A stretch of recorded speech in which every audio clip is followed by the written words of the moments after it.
Hi, it's Stephen Phillips here at Ginfo. Last month, we had a great community session where we were talking about information teams pivoting to meet the challenge of generative AI.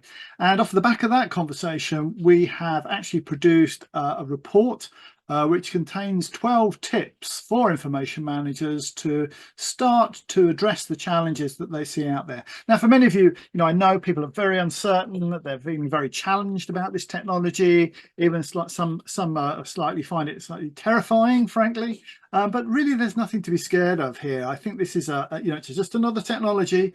We've dealt with these new technologies before, and whilst there's lots of press hype around this that it's going to revolutionize the workplace, actually, there's a little bit more to it than that, as we're finding out. And as the hype dies down, I think more and more people are going to find their organizations working a little bit more concertedly, sort of working through the hype in order to be able to deliver proper solutions to meet the needs of the business.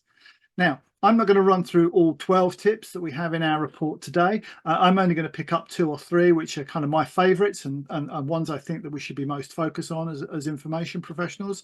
And hopefully it'll give you a taste and a flavor of the whole report, and that you can actually go to ginfo.com to pick up that report and see it all for yourself.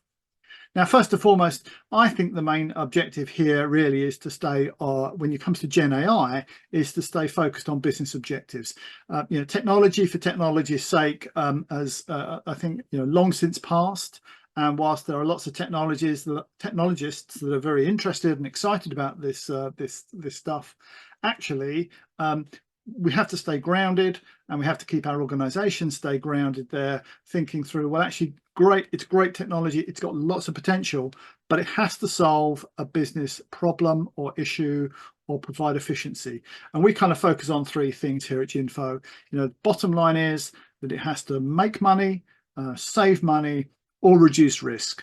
And that's a really, really important thing to stay focused on. This is not technology for technology's sake. Now, the second thing is to really know the personalities and the people involved in the technology. Again, there's been lots of hype around this. Lots of business leaders and revenue generators have been very excited about the prospect of either much more efficiency within the workplace, or potential to reduce costs. They're really captured, I think, by some of the PR that surrounded it. So from an information professional standpoint, we've really got to know who those people are, who are vested in it, who's interested in it, who's really pursuing it and driving the initiatives throughout your business. Now, they're just the kind of the senior stakeholders. They're the guys you really need to reach, and the girls. But also, there are lots and lots of other people involved in this. So there'll be business process analysts, there'll be data architects, there'll be data analysts, there's information security, of course, many risk professionals, legal people, maybe some transformation specialists will be involved in that kind of dialogue. So it's really important to understand who these people are. It's also important to map them out. And there's some great stakeholder mapping materials at ginfo.com in our value chain material that will help you kind of to rationalize and figure out how all these people fit together and who the important personalities are that you need to know and to engage, so that you can demonstrate that you're adding value to the dialogue around generative AI. Now, one of those points of value that you can add is really in connecting and signposting stakeholders to other interested parties. Many of you, or many of us, are very tenured within our roles. I speak to lots of info pros that have got 5, 10, 15, 20, even in some cases 30 years experience at their organization. And oftentimes there's not many people within the building that you don't actually know or that you haven't actually encountered. So actually take those connections and actually leverage them, maximize the value of them by actually putting people in touch with one another, becoming the go-to person to signpost people to other interested parties, other departments, other groups that are vested in this type of technology.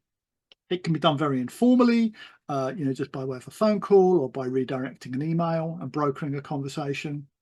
Or actually, you can do something a little bit more structured, like setting up a SharePoint site for a shared community of shared interest, or putting together periodic bulletins that go out to mailing lists and maintaining those mailing lists of people that are interested in this work. So great opportunity for information professionals to make their presence felt. That's pretty much it for now. I would encourage you to go to ginfo.com to take a look at the full report. As I say, there are 12 tips there that our clients and we've found extremely useful in pursuing this strategy. And frankly, if you've enjoyed this video, please click like, share, and subscribe, and ding the bell at the bottom of the screen. We'd love to to keep you updated on future developments on our YouTube channel. And we look forward to speaking to you next time.